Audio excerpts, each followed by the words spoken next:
together this little chart of the in-house activities or research opportunities on campus. And it's a cheat sheet. There are, each time a call goes out, all the words are there and you need to read them and be careful. I'm working very carefully with the Faculty Committee on Awards or something like that. They have really helped to enhance the calls so the expectations are very clear about what you need to do, because sometimes people don't get the grants that are available, the in-house grants, because they're not paying attention to the details, right? And the Committee on Awards is very careful about, you need to have every question answered and so on. So as you see calls come out, pay attention to the details. All of the calls will go out via email, and then we put them on, can you pull up NEIU websites page? At the faculty staff tab, the tab down, lower? Faculty staff tab. And then, if you look at Faculty Handbook and Resources, you would open that, please. And then we have the things that faculty should be interested in, right? So the comprehensive calendar, which is not, it's the first time we've put something like that up there. It still needs some work. But all of the policies and the awards, the guidelines are here. The announcements come here. So you will see as the time of year approaches, that's indicated on this handout, these things will go up on that faculty handbook page. So the general travel fund, this is a tricky one. We put the call out 3 times a year, and pay attention to this, because people wind up not getting general travel monies because they missed the date. And this goes to your deans for ranking and then comes to the committee. So there's no, if you don't do it, you can't. Now the provost has changed some of our rules around here. You didn't know the earlier rules, but just to repeat for those of us who did. It used to be that for international travel you could get $1,000, and for national you could get $600. So he's increased the amounts first. That's the first thing. The second thing is, it used to be until this very year that you couldn't go look for more funds anywhere. That was it. So if you were going to a conference in Saudi Arabia and your plane ticket was $1,800 and then your hotel was another $1,000 or whatever, you got $1,000 from the university, that was it. Now, there's no guarantee you'll get other monies, but you are allowed to put together money from the department, from if your dean has money, and so on. So we've loosened up with that. These are competitive grants.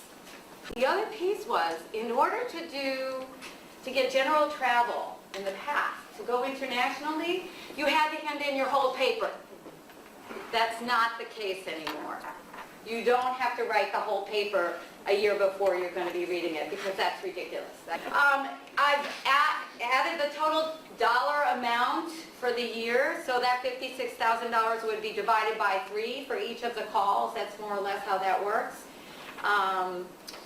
So pay attention to those dates, really keep those dates in mind. It's for, have your stuff ready. Second one is COR grants, or core grants. However, I don't know why we call that anymore, because we don't have a Committee on Organized Research, which is CORE. So we'll change the name someday. But the core grants, we put the call out in the spring, and it's for the next academic year. So we announce it in the summer, in June usually, and July 1st you can begin to have access to that money. Right? What is the core grant? It's only tenure track faculty. It's research which leads to publication of papers. Notice, with the core grant, no release time, right? That's not an option. No conference or workshop attendance, no publication costs. It only funds travel if travel is to obtain research, right? So if you have to go to Central America, that would be the travel that would be funded through a core grant. There are 10 awards a year at $4,000 a piece, right? And again, it's very specific. What do you need to do? They're going to ask you how you're going to disseminate it. Give me your full budget, not, oh, I want $4,000. Because it's not just a check, again. It's not money to you. It's really money to fund what you're doing. Research communities. We got our research community announcement out a little late. It should go out in mid-September, but this year it went out in October 1st. What are research communities? This is a really interesting one. It's for at least two faculty to work together with at least 2 students, or 4 students. It's 2 to 1, sorry. And one of the faculty members has to be a full-time faculty member. So the other one could be a part-time faculty member, if you wish, but at least one has to be full-time. This doesn't, again, fund travel, except if it's to look for more research in the same way the other one was. And in a way, because you have access to general travel funds, you can look for other ways to fund your travel. So the specifics are there. There are 8 awards for $5,000. All of these numbers have jumped up tremendously over the last year. So 8 awards for $5,000. Again, the specifics are all there, but this is faculty and student research together. Summer research stipends. This is what people like the most, I think, and this is a newer grant, and we've increased the amount to $60,000 this year. Summer research stipends are stipends. So this is money for you, right? You get a stipend of $5,000. What the purpose here is that you can't be teaching a class during the session that you apply for a summer, that you will get if you get a summer research stipend, right? So you can't be teaching, so you need to make sure that it's for the semester that you're not teaching. It's a flat out $5,000. It's to fund your research so that you don't have to teach in the summer. Sabbatical leave I've included. Again, there are rules, check your contract.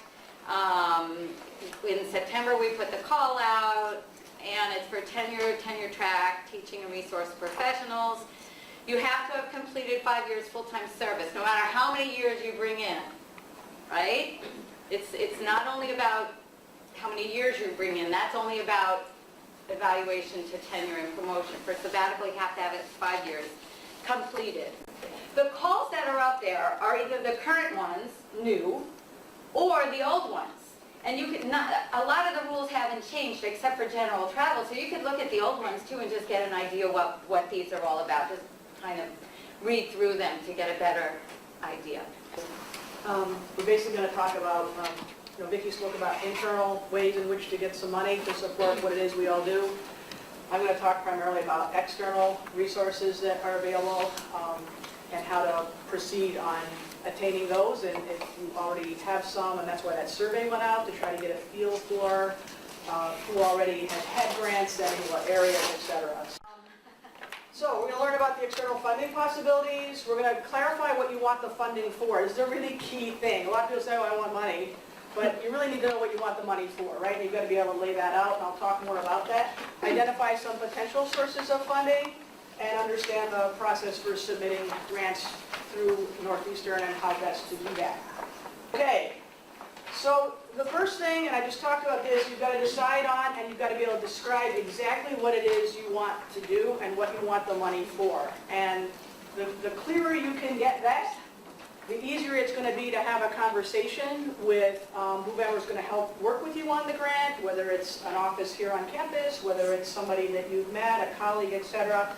It's a really important piece, and a lot of times people just say they want a grant and they find something and they try to make whatever this grant is be what they want it to be, and if that's not what the funder wants to give you money for, you're kind of wasting your time, right? So it's really important to know what it is you want the money for, and it's also important for you to think about how to be creative about that, because we might not find a 100% match on exactly what you want to do and what the funder wants to fund. Right? So you sometimes have to make a few adaptations to make that work.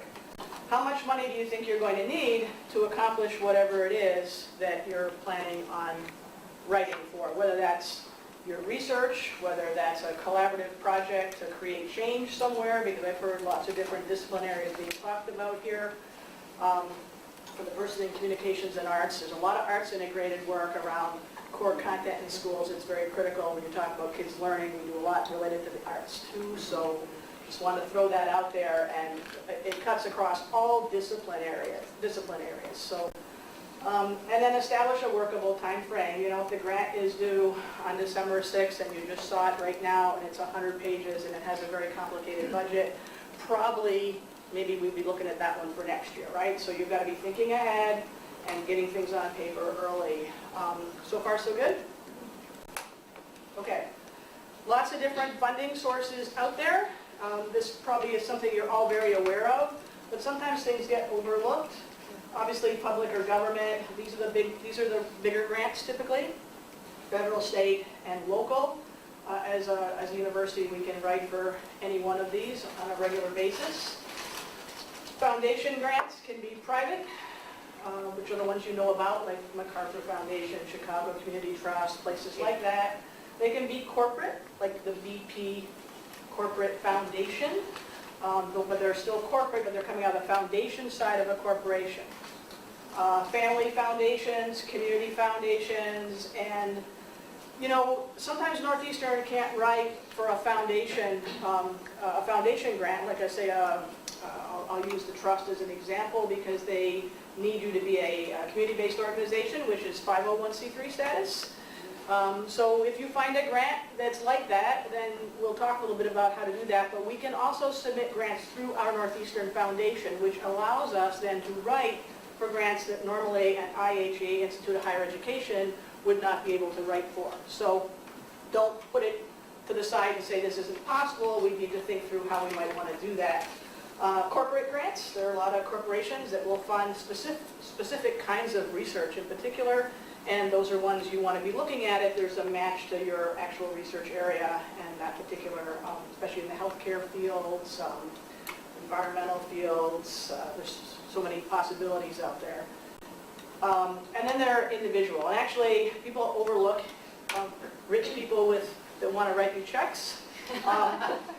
But it's an important source of funding too, and you may come across somebody or know somebody who knows somebody that is really interested, and don't be afraid to talk about those and make that ask.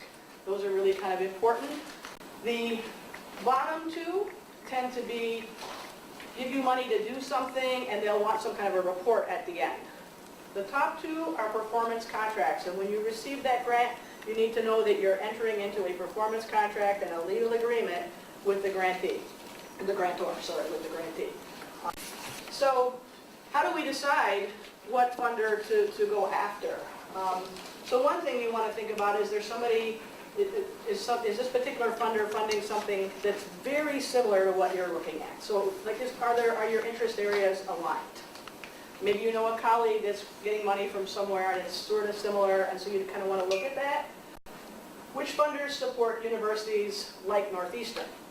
Now this is important because on one hand, we have this amazing potential at Northeastern because we don't have a ton of research money, so we can get on the map, right, with this.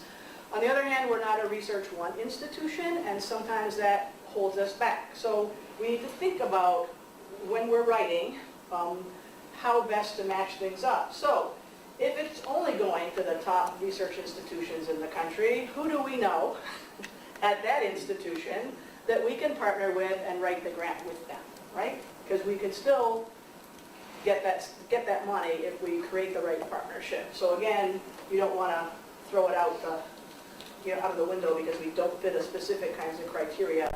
Collaborative grants are very popular these days. The more you can show collaboration, the more likely you are to get money.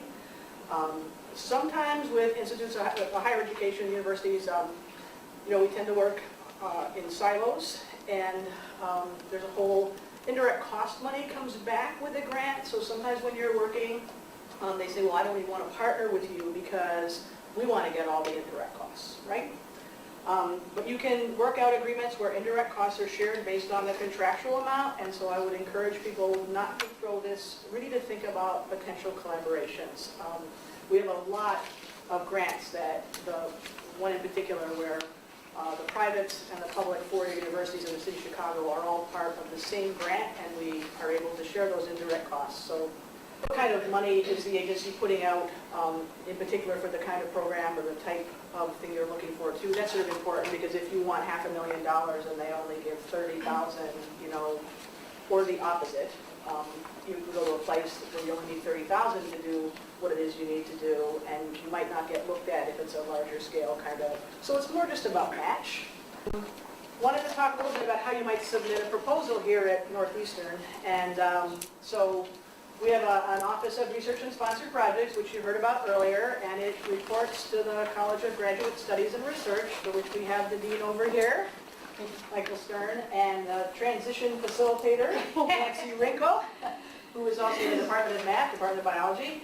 And we've got somebody in the office now, John Butler Ludwig, who's our compliance coordinator. And this is, you'd want to meet and talk to the office early in terms of your idea. You don't want to wait until it's due. You know, it's due tomorrow, can you help me? Right? Get in there early, we are all there to help. So get in there early, you write your proposal, you draft the budget. And this sounds like not a big deal, but ORSP can also help you draft your budget. And budgets are as important as your proposal, because a lot of funders look at your budget first. And so it's really important that budget is done well. It's not just about writing an amazing proposal. I actually write my budgets before I write my narratives. Yep. So one thing I would encourage you to do is if you look at some of the RFPs that go out there, some of them are unintelligible. I mean, when I look at them, it's just like, oh my God, they're like 40 pages long. You can just contact us, correct me if I'm wrong, because we can help you cut through all of that. You interpret that. It just makes getting in the door a lot easier. Right. So if you see it and you like the title or something like that, don't be dismayed by the complexity that it looks like. We can help you through that.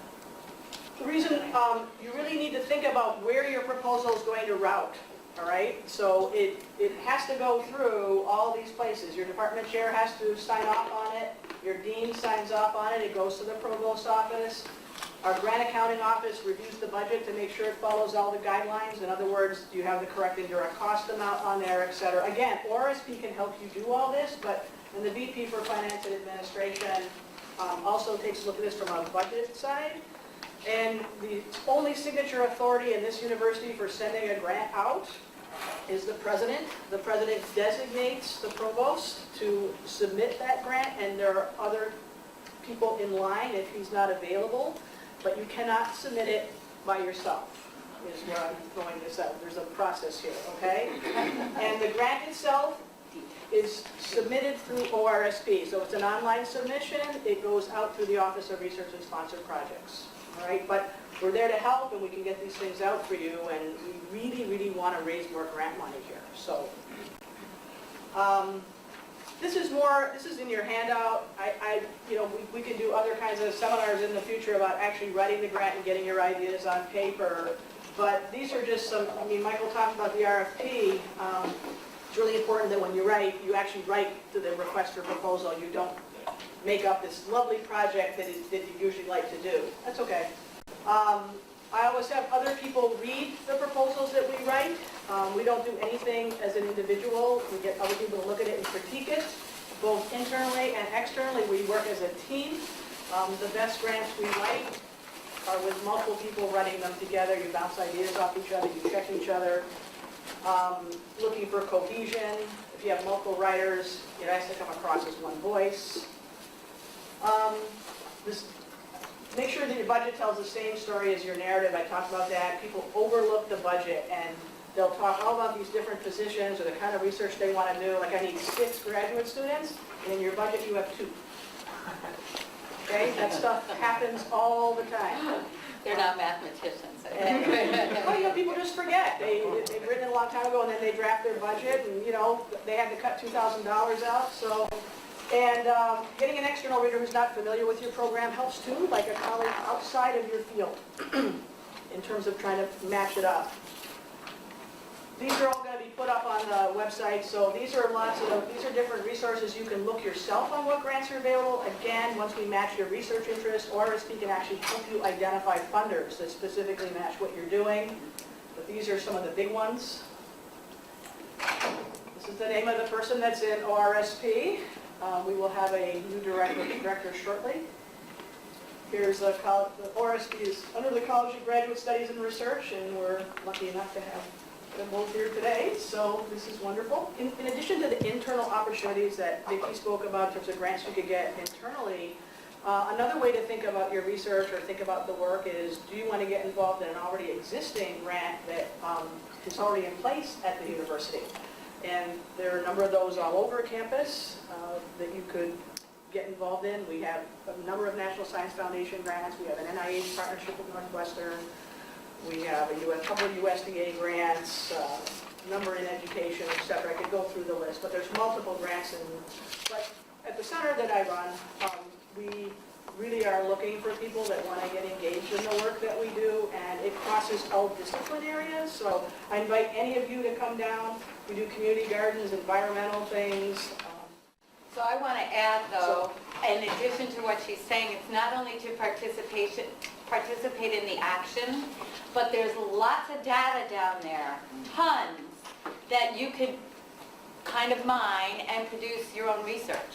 So it would be a partnership between what's going on, what's happening, and what's being disseminated about what's happening.